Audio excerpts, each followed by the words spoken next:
Amy Contreras from Uber Freight, Jennifer Heinzen Krueger from Ahold, Delhaize, and Tomissa Smittendorf from Kellogg Company. And we have Daniel Kimble, the CEO of Resonance Executive Coaching, is going to moderate the panel today. It's going to be a really good one. Daniel is, he's an executive coach, keynote speaker, motorcycle road race winner, and a 30-plus year veteran of Silicon Valley. And Resonance Executive Coaching, it's a global executive coaching firm, specializes in leadership development, team improvement, and culture change initiatives. And rather than taking up a whole bunch more time with the bios for the panelists, I'm just going to go ahead and turn it over to Daniel to get us going on this fantastic panel. And they're going to be talking today about optimizing the value of L&D. So Daniel, go ahead and take it away. Get us started.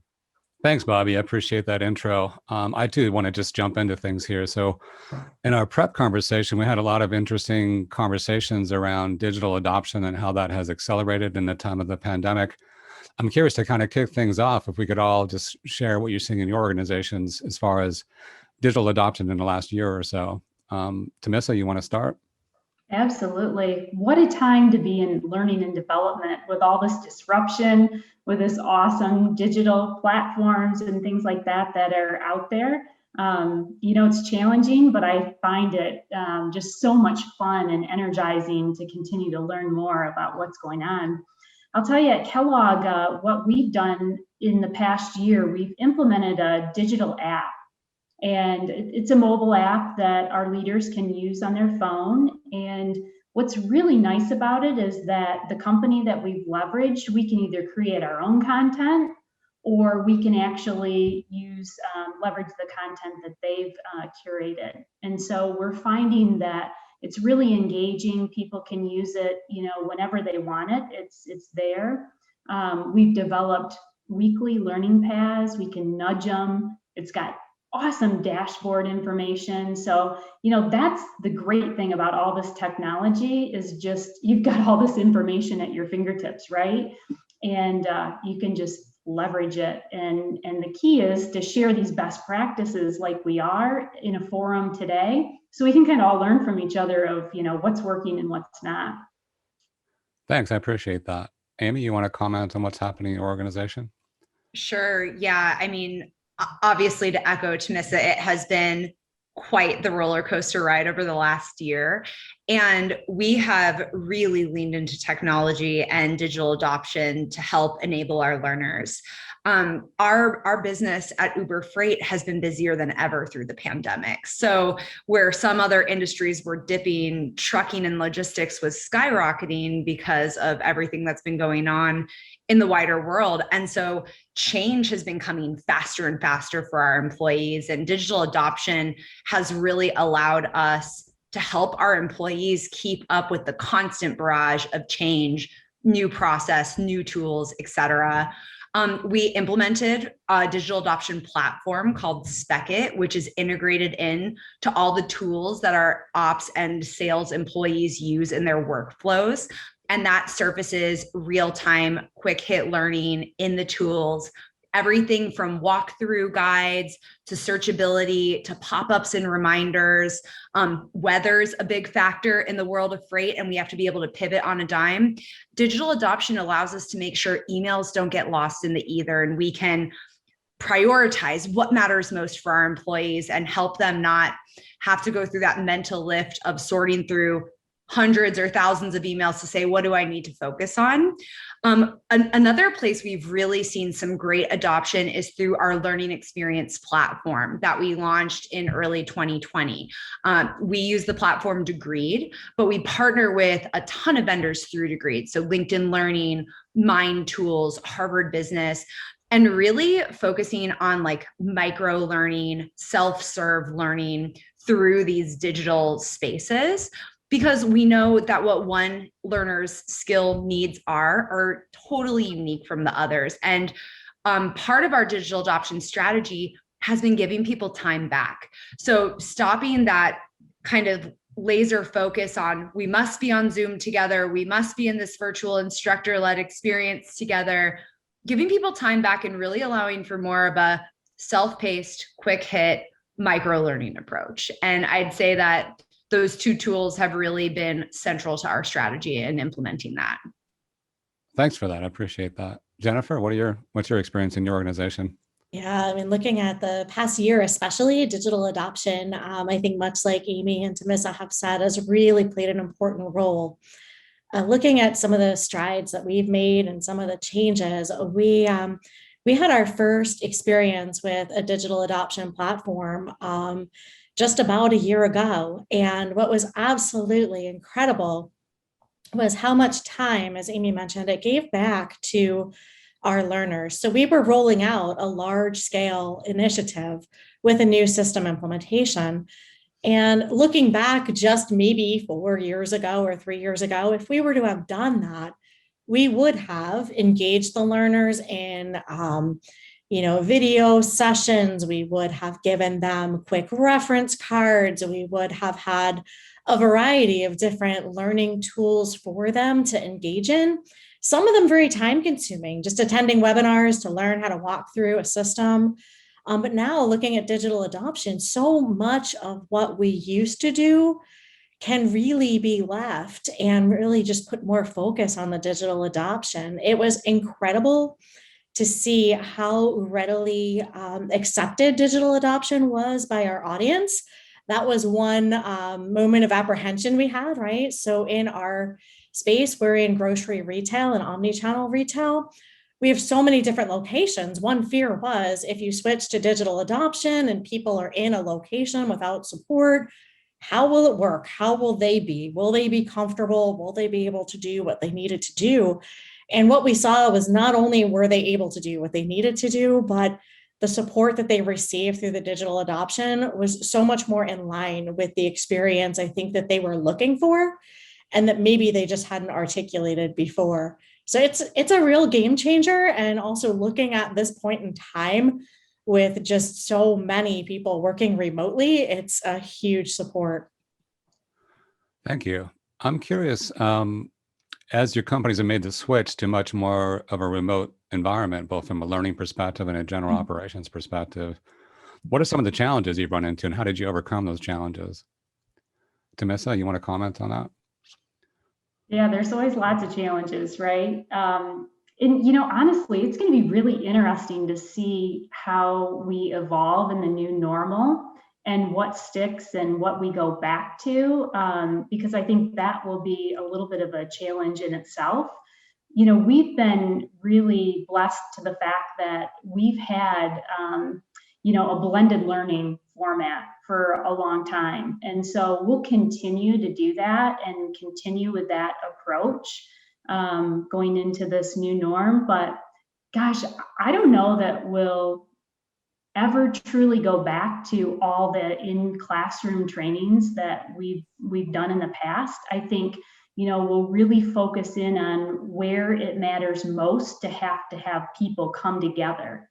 And then we'll just continue to leverage the technology. I think one of the challenges is we don't have an LXP platform right now. And so for us, hearing all the great things from Amy and Jennifer, I feel like we're at a little bit of a disadvantage, but we are getting there. And so I'm anxious to, as I'm learning all the things that are out there and can be accessible right at your fingertips, I'm excited about that. Thank you. Amy, what's your experience been as far as challenges go with digital adoption in the last year or so? Yeah, absolutely. So similar to what Tomissa mentioned, we've always leaned very heavily into a blended learning experience. And I would argue that we probably leaned a little too heavily on instructor-led in the past as we've uncovered from COVID in the past year. But there are absolutely some challenges that I think we have to be really honest about, and that these tools that are fantastic, like I mentioned earlier, we use Speckit for our digital adoption platform. We use Degreed for our learning experience platform. These have social elements to them. You can like it, you can share it, you can make comments, you can use emojis, all that social technology-driven communication. It doesn't replace the camaraderie that comes out of being in a live session with other people. And it doesn't replace the cohort experience of being a new hire and going through that new hire onboarding experience with the same 30 or 40 people. And 6 months and a year later, even if you're in totally disparate roles, you see them and you say, hey, new hire onboarding buddy. And that connectivity to the business and that personal stake in interacting with others.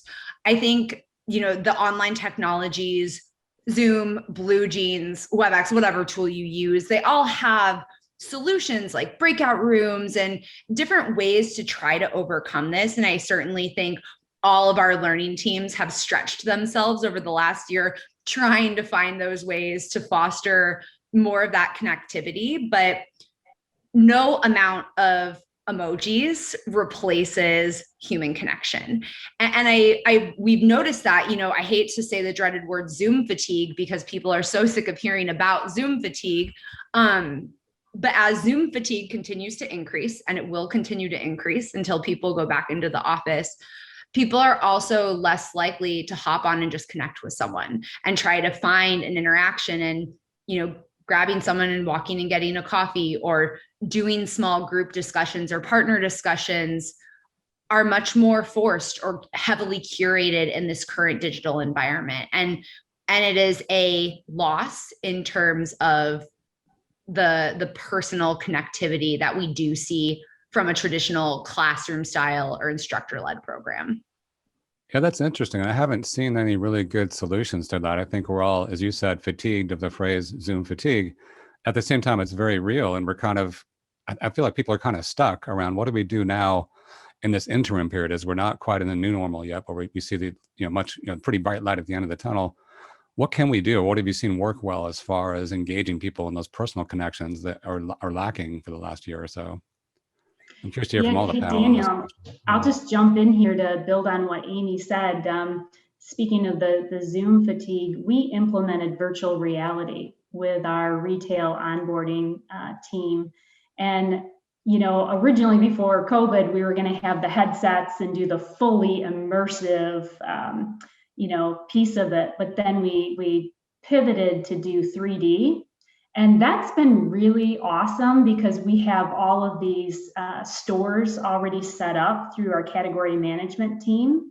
And so, it's really cool to be able to do that. And it's something different because you're really focused in on that journey as a new hire going through our 9-step store call process. So being able to have, those store sets already set up obviously helped us, but we saw the engagement rise on that without having to be face-to-face. Certainly, if any programs come back face-to-face, I'd love to see our new hire program be back face-to-face, but we can certainly still leverage all the VR technology that we've implemented. So. Thank you. Yeah, what you're doing with VR, I find that very interesting. I think it's another great example of how digital adoption is accelerating. I think that can be very useful because it's more of it feels more like a role play or more hands-on, if you will, right? And I think it's more interactive and more the best substitute that I've heard of so far as that connection with people that were lacking with no face-to-face or limited face-to-face connection.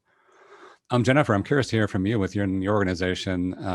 What have you seen as far as challenges and how have you overcome them? But also any experiences you've seen as far as what works well to, as best as we can, mimic that human, connection that we're all lacking at this point in time.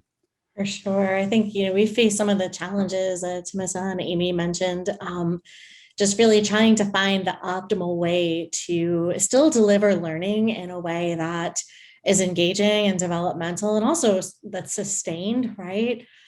Without that personal connection. I think there's a couple of things that we've seen that have worked fairly well.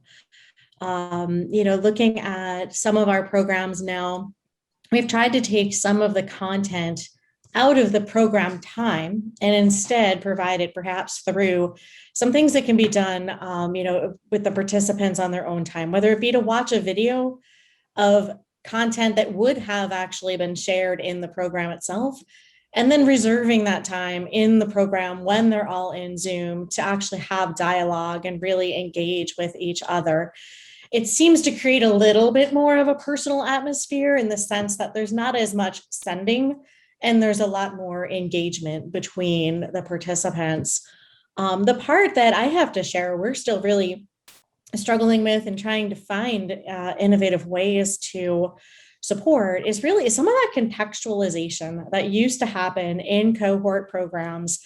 I'll be honest, I don't think I ever fully appreciated the value that the lunches, the dinners, and the coffee breaks provided to the learner, aside from the nutritional side. But there was so much dialogue that would happen in those moments where the learners informally could really talk about what they just heard, what they just experienced, what their thoughts were, how they would bring that back to work. And to have that very casual, unstructured time, that's one thing we are still exploring different options. We've tried, having programs open the room a little bit early. The group can come in, they can bring their coffee in, they can chat while they're waiting for the session to start. It helps a little. Is it the replacement? I wouldn't say it is. Yeah, and Jennifer, Daniel, if I can just add to what Jennifer just said, that is truly one of the things that I could just amplify that. We never realized truly until COVID. We've always intellectually known how much of the learning happens on the floor, or, thinking about the 70-20-10 model, but that ability to just turn to your left and turn to your right, and even the smartest of people might not catch something that their facilitator says, and they can just look at someone and say, what was that? Can you help me with that? And those little organic moments are just really challenging to create. We've established like Slack strategies, which is our chat function. We've also established buddy strategies where we're pairing people with like a mentor or a buddy in their space, but we continue to find people struggling to feel confident to reach out in the same way that they would if they were sitting next to the person in a room or at a lunch table. It's funny, if I think back before the situation with COVID, I think there were times we would seriously consider, could we take all of our learning online? Like, is that the future? And we're starting to see there are some things that do work beautifully in the online environment, and you can do them digitally. But that full experience of really immersing in content and getting the benefit of peer learning, it's very different, very, very different. It's interesting because I've heard, thoughts and thought leaders over time prior to COVID, theorize at least what you're alluding to or talking about directly, that maybe we could transfer all learning online. And I think there's definitely a place for that. No question about that. I think we've recognized a whole lot more opportunities there than we ever thought necessarily existed.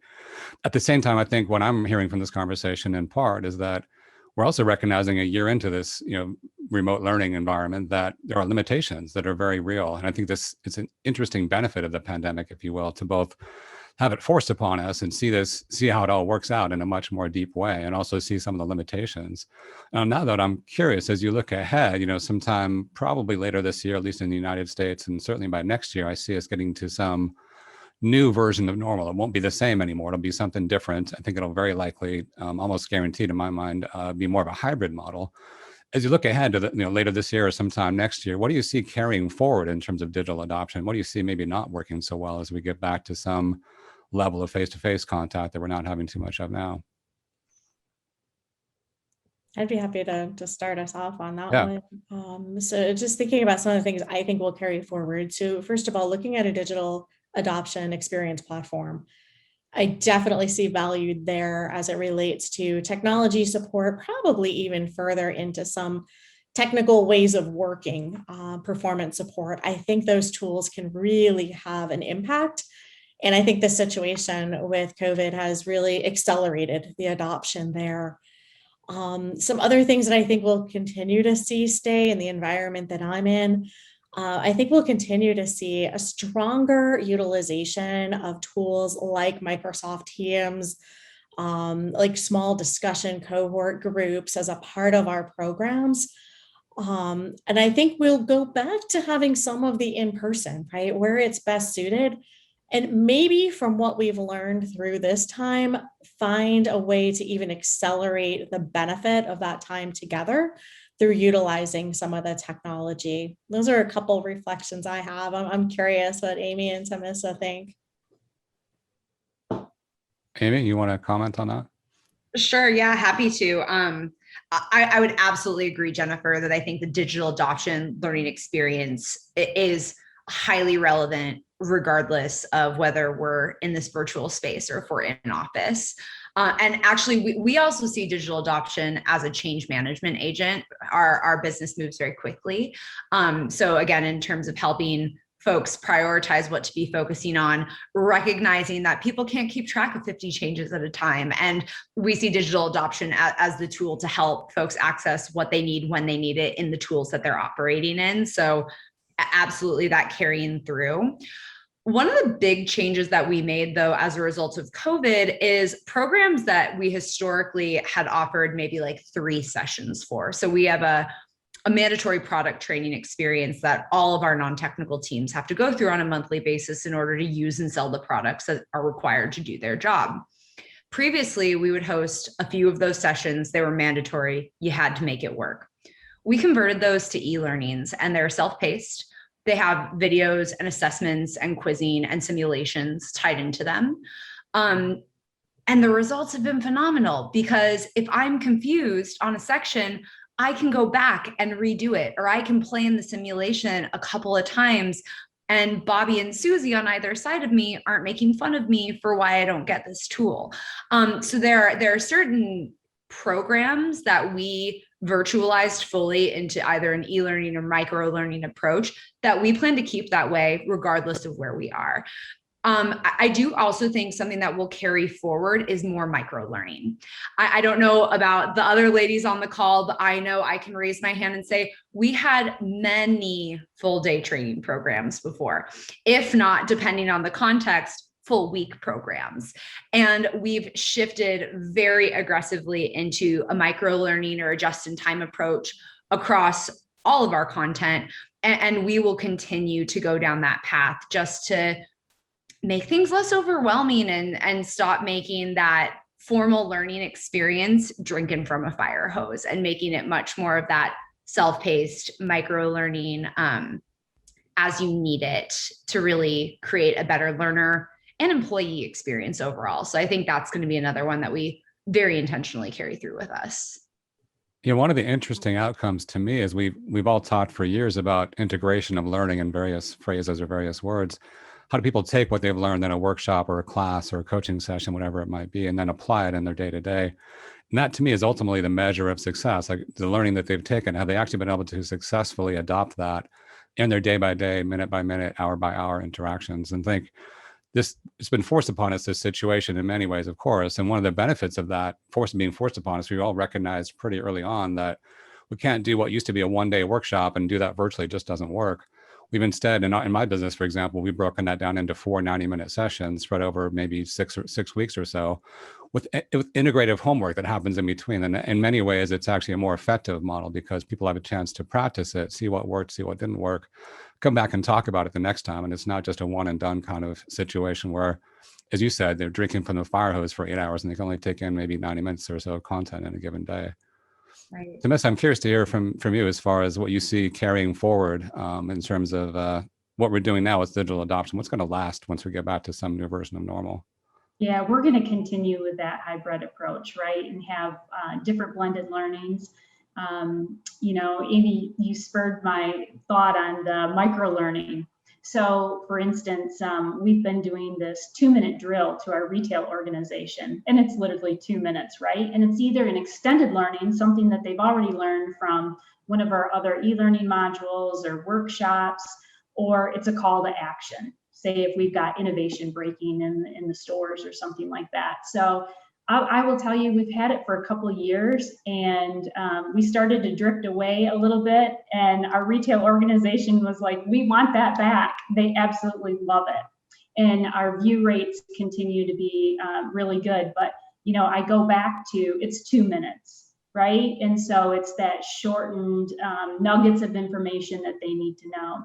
But yeah, we will just continue to go down that path of the blended learning.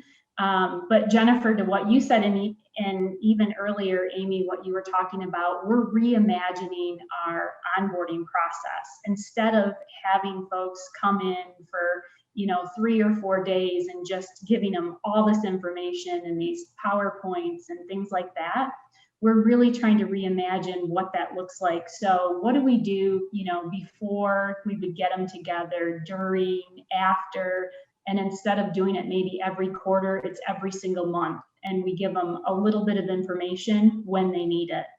So going back to that point of need. So we're really, it's made us step back and really reflect on what's working and what could be different, moving forward, just based on all of our learning. So again, it's another exciting time to do something different and, really make a difference.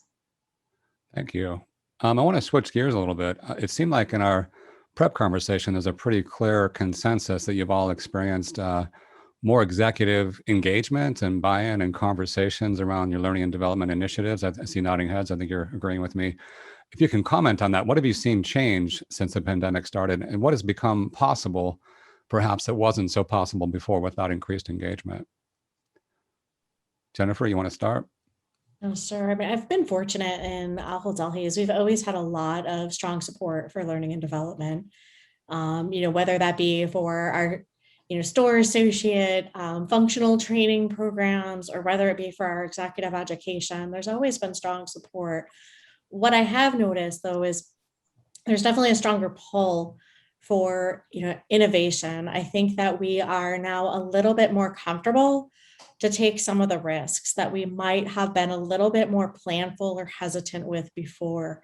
So even just thinking about one experience as we entered this situation with people working remotely, we were in maybe a bit of a unique situation compared to some companies, in the sense that, much like Tomissa described, like, we were very, very busy at that point in time. And we really wanted to make sure that we could support all of our associates who weren't used to working remote and play such a critical role in supporting our stores. And our stores were really playing a critical role in supporting our customers and communities at that point in time. As we explored that, we wanted to try a micro learning journey. And I think before COVID, that's something we would have spent a lot of time planning out, piloting, gathering feedback, going through multiple iterations. And in this situation, I think within a period of 2 days, we launched a curriculum to help our learners with some tips on how to, we started with the very basics. We recognized that everyone was in a bit of a spin, right?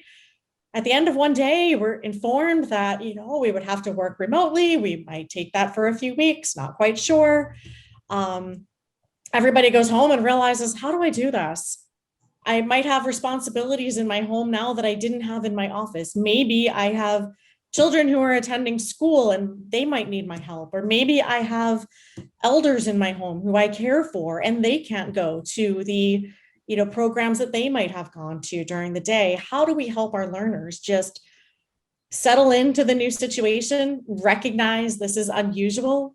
And that micro learning journey, what was incredible, we thought, okay, we'll start this. It'll last a few weeks. It'll help everyone with just some tips and tricks. How to use Microsoft Teams if you haven't before, how to set up your home office, how to find a quiet place in the chaos if you need to. And what happened was the appetite for that learning journey just continued to grow. We went from a few hundred people taking a look to well over 25,000 now who have engaged in some way, shape, or form in this micro learning journey. If I think back, the executive support was there. It was very much, do what you think is right and do what you need to do, and we're here to support you. In the past, they were always there to support, but I think they would have wanted to play a more prominent role in the decision. And I think there was just so much happening at that point in time, back in March and April of last year, that it was also liberating in a way from a decision-making perspective. I think the organization felt very comfortable saying, we know we have great talent. We know you know what you need to do.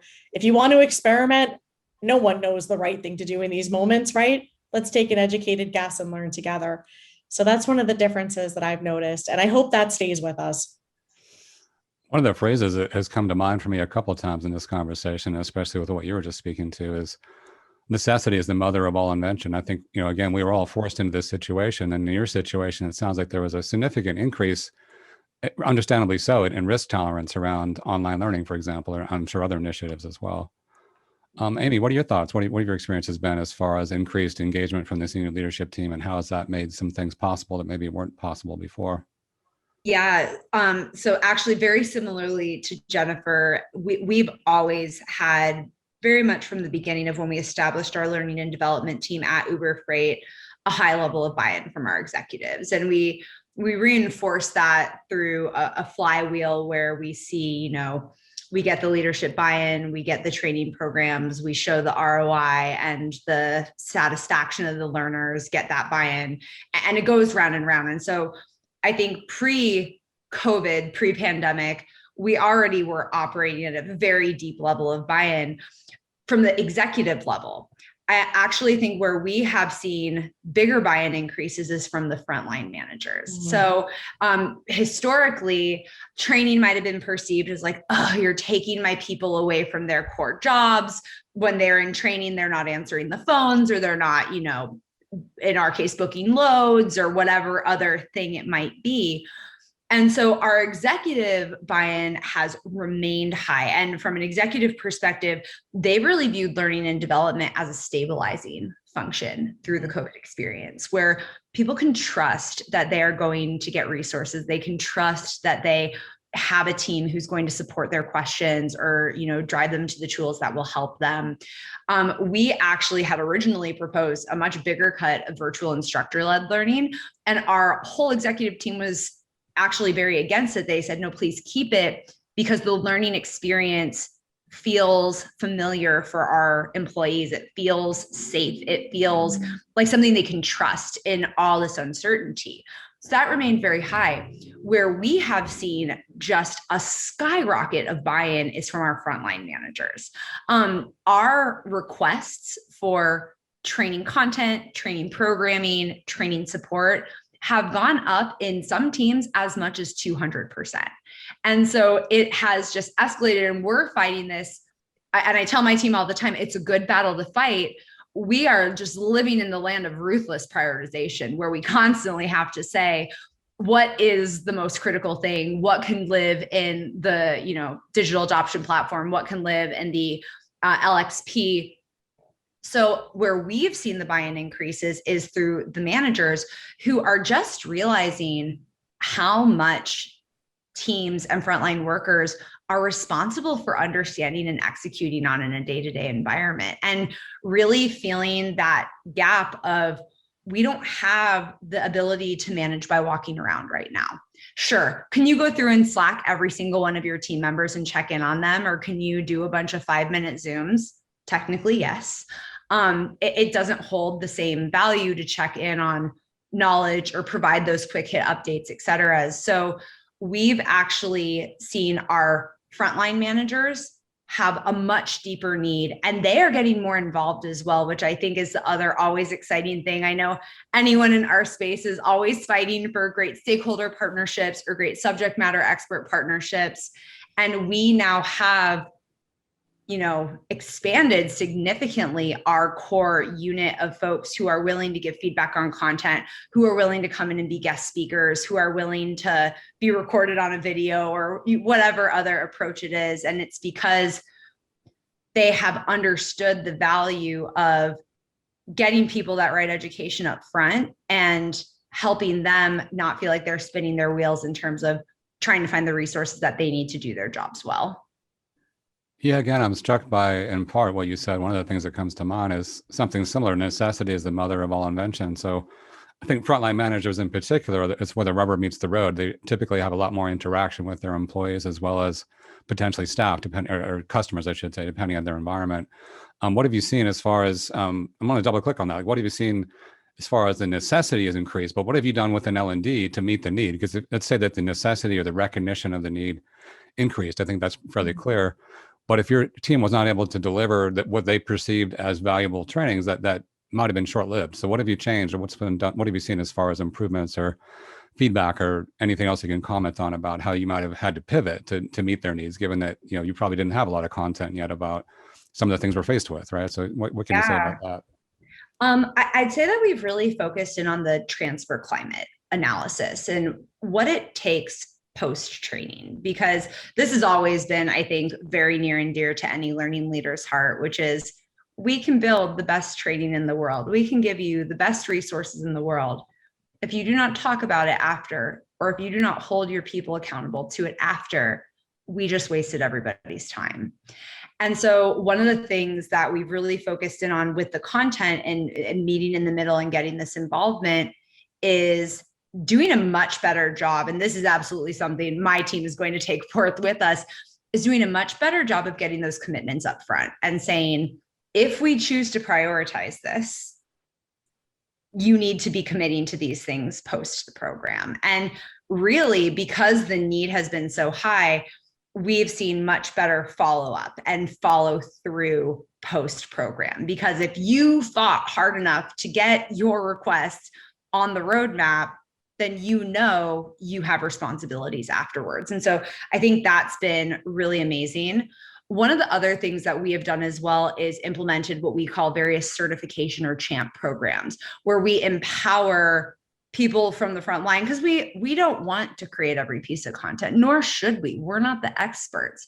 But what we have been able to do is kind of expand the reach and the philosophy through various champ programs. So Spec-It, which is our digital adoption platform, we have Spec-It champs interwoven throughout the business. So if you come to us and maybe we can't help you with it, or, you know, our roadmap is full, or there are other more higher order priorities, we can connect you with other tools and resources throughout the business. So it's not just L&D, there are other people and, you know, amplifying our impact. So it's not just one person, it's 10 people, or it's not just 2 people, it's 20 people. And that has also, I think, helped leadership, frontline leadership especially, give their people development opportunities to take on a little bit more, and also influence what content is out there, and realize it's not just L&D's job to build content or to share content, it's everybody's job. And that includes all those frontline managers. Thanks for that. I appreciate that. Tomissa, what's your experience been with your organization as far as increased executive engagement, and what's maybe become possible or more possible because of that? Yeah, I just want to add to Amy's last comment there. There's nothing better than having champions of learning and throughout the organization, right? They're your biggest cheerleaders. And when you get them engaged and help either pilot the program, facilitate it, whatever, like, it's awesome. It's just explosive excitement. Just to answer your question, Daniel, we've had great support from a leadership standpoint. One of the things that myself and my team have done a really good job of is really to position ourselves where, how can we help solve business problems? And so if we're working really close and engaging with our organization, you know, if we're helping to solve those business problems by building capability in different areas, that's where you really see the partnership, and you can be part of that transformation. And then it's no longer like just an L&D initiative, right? We're really helping to solve business problems. And I think the other thing, we developed a learning and development value proposition, and everything is really tied back to having intentional learning going on and putting that ownership back, you know, to the employee about having that intentional learner mindset. And I think that's been extremely valuable. Thank you. I'm curious, as we move forward, I'm pretty sure within the next 12 months or so, again, we'll be settling in, probably already have settled into some new version of normal. And right now, given the pandemic and all the urgency around that, it makes perfect sense that there would be increased executive engagement and L&D initiatives. And one of my questions is, how do we keep that? How do we sustain that focus? How do we go, you know, a year from now when the pandemic's not quite so urgent, maybe it's getting into our rearview mirror, at least in the United States, and especially say 2 years out and beyond, what can we do within L&D to help sustain that interest and continue to get that attention when there's not so much urgency around the COVID pandemic? I'd be happy to share a couple thoughts there. Looking at some of the things that we're doing in our organization, and, you know, whether they work or not, we'll have to come back and connect on that in a year or so to say. But, you know, we've really started to take a very enhanced look and more planful look at the future of work and what does that mean, and looking at the capabilities that'll be required for the future of work. We're also looking at how do we take those capabilities into some of our regular planning processes, right? So business leaders would have easy visibility into where their capabilities are today. Also, over time, once we got there, right, where they were a year ago, how those capabilities have grown, where they need them to be in a few years' time, and some of the initiatives that are underway to help foster those capabilities. We really believe that the clarity on the capabilities will make a very big difference for our leaders, because it'll help them, I think, really articulate where the function of learning is supporting them. I also think it's really important for all of our associates as they think about their future careers and where they want to learn and grow, to have that clarity around the capabilities that, maybe are really important today, and not so important in the future, or the capabilities that, we're starting to learn about today, but when we look to the future, they may be foundational. So that's one aspect that we're looking at to really keep the lens strongly focused on learning and development, and how do we help our associates continue to learn and grow. And we've got a lot to figure out in that space too, right? What are the best tools to help to engage learners in that content? What return on investment do those kind of programs have as we watch that skill gap close, hopefully?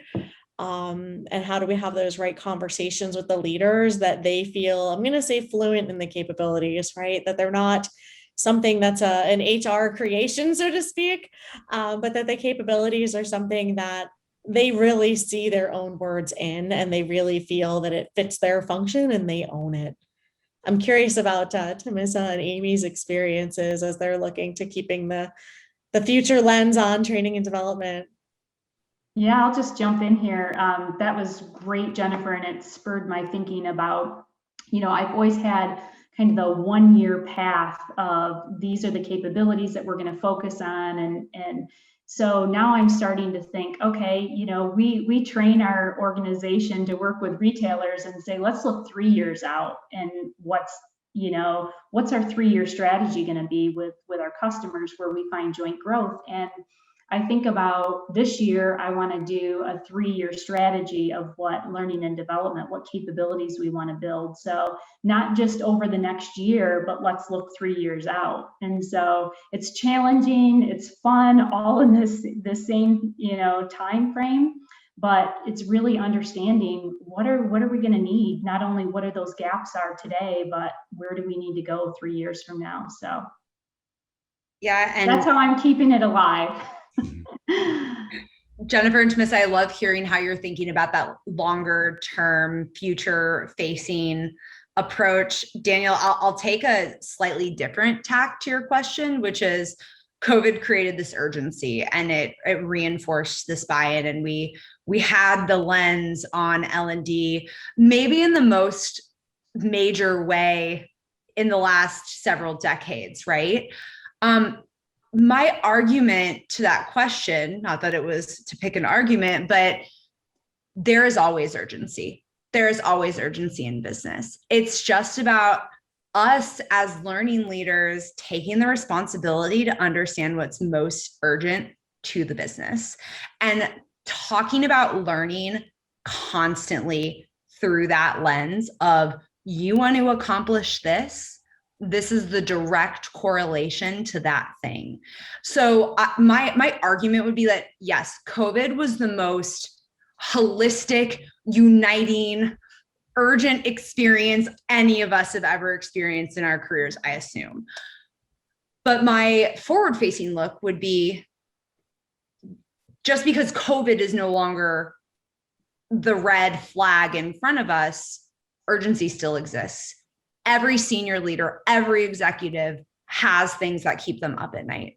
Every executive has KPIs or OKRs or budget or things that they are trying to drive for the business. And whether it's what they're trying to drive in the next year, or if you're that, visionary leader who's thinking 5 and 10 years down the road, what that says to me is that our responsibility and our burden as learning leaders becomes being detectives about what is every single executive who we support, who our teams support, considering to be most urgent.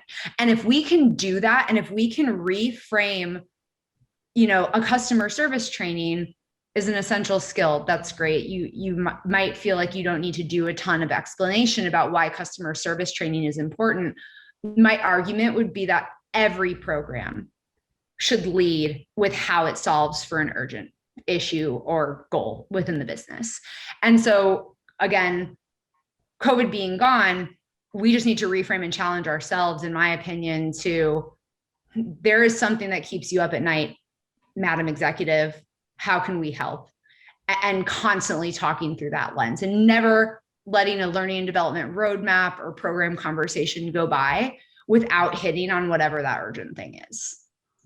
I think that's a really helpful perspective to take on it. In a way, the pandemic has unified us in so many ways. And one of those ways is that we're all much clearer about the connection between L&D initiatives and the business's needs.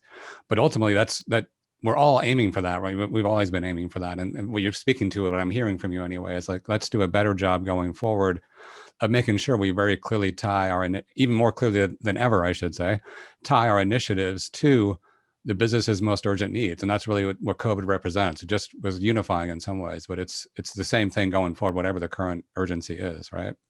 Thanks for that. I want to leave a few minutes for questions in case we have any, and I want to be respectful of the time. Bobby, have you had any questions come in that maybe we can address in a few minutes? Yes, Daniel, we actually have had a few come in. Thanks for breaking there so we could get a couple of them in. I'll start at the top, came in early in the discussion about traditional learning theories and styles and experiential learning cycles. Are they still relevant in a virtual environment?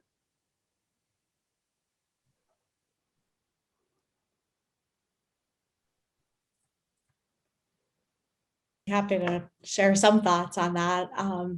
As I think about some of the traditional, I'll call it just methodologies and tactics for learning, I think some of them still really do have a lot of relevance. And maybe not so much in terms of the specifics of what we do, but in terms of the philosophy that's rooted behind them. And how do we as learning and development professionals kind of take that step back and think about the learner's journey that perhaps was reflected in some very specific recommendations on how you would deliver learning in the past in in-person settings, and think about how do we bring a learner forward in a way that they're psychologically comfortable and eager to learn, and in a way that helps them to also balance the attention that it requires to learn in this different setting. So I think there's still relevance, but I think there's a lot to be written on what we've learned through this period of time as well. I think they're complementary, but I think there's a lot that we've experienced in this time that would add to some of those traditional methodologies. Jennifer, I can't wait to read a book 10 years from now on teaching in the time of COVID. That will be a book I will purchase. But I absolutely agree with you on the fact that it's complementary. And I do actually think some of the learning methodologies remain super important as well. It may be even more important than it can almost become, and I hate to use the word lazy, but it's the only word coming to mind right now, is a webinar experience. If you're doing a webinar over and over and over again, some of those really important learning methodologies might just slip away and you might just get into a very standard approach. Whereas if we are keeping those learning methodologies front of mind and what we know about how learners engage with, absorb learning, we can unlock more than just, okay, everyone hop on Zoom, we're going to roll through this PowerPoint, which we know doesn't work. So I actually believe that keeping those learning methodologies right here with us as we go through the virtual learning experiences is super critical, so that we don't just do that ad hoc, okay, everyone jump on Zoom, I'm going to talk to you about 30 slides real quick. The So, way I see it is we have a lot more tools in our toolbox than we've ever had before, much more proven tools now. And as we move forward into some new version of normal, it's going to be about picking the right tool at the right time for the given program, the given business needs. And I think we have more options than ever, and there's room for all of them. It's just a matter of picking the right mix. Yeah, and I don't know how much it was touched on during the session today or any of the previous sessions, but we had a really good question come in, and I can pose that to any or all of you. The person asking the question was interested to hear how you're integrating mental health into micro learning and different learning methodologies. Any thoughts on that?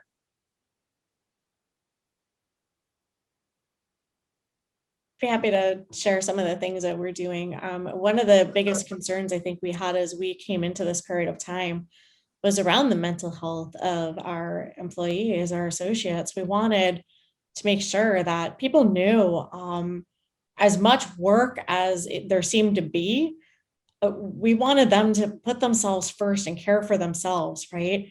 Our organization is extremely fortunate. We have over 400,000 people, and I have not met all of them. Those who I have met, they all have the same passion for helping our customers. And I think in a moment of need, like what we experienced in COVID, that can be overwhelming, right? In a normal setting, that's a really good thing. In an emergency setting that is really long-term, it's something you have to be aware of and really help people think through. When we started our micro-learning journey, one of the areas that we focused on were different tools and resources to help people to deal with the pressure and the stress of this environment. We also have piloted some different workshop content as well to give people an opportunity to really immerse in some methods and approaches to help to prioritize things, to reconcile everything that's happening around them, and some tools and tactics to have that sustainable performance. I think there's always more we can do in this space. And I think the space is continuing to evolve as well, looking at some of the different content providers that are out there and some of the other methodologies.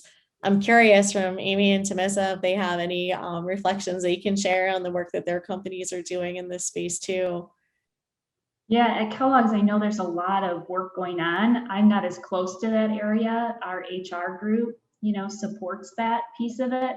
But there was something just announced today, in fact, that we're joining forces with some other organizations to be able to offer more help to our employees around this. So it's definitely near and dear to my heart, and I'll be volunteering for any of those that come my way. So yeah, and I can quickly wrap us up on that is we haven't necessarily integrated wellness into the learning component directly, where there's not necessarily like instruction or guidance. We certainly have resources around wellness. And Uber Freight is part of the broader Uber parent company. And Uber as an organization is just incredibly generous when it comes to wellness resources for employees.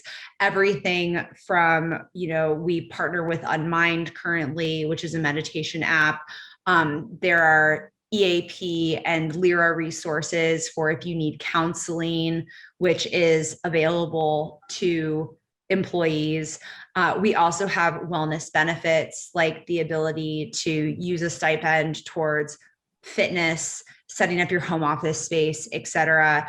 And we also do have just a fabulous network of ERGs and culture committees who host various events, whether it's like guided meditation, Zoom yoga, really trying to, again, leverage the network and not just have that be centrally owned. We have a health and wellness committee where they've done, little challenges like walking challenges or get outside challenges, things like that. So I wouldn't necessarily say we've integrated it with learning specifically, but it's absolutely been a huge focus and highlighting resources on a recurring basis, whether it's a TED Talk, a podcast, an article, a tool, a tip.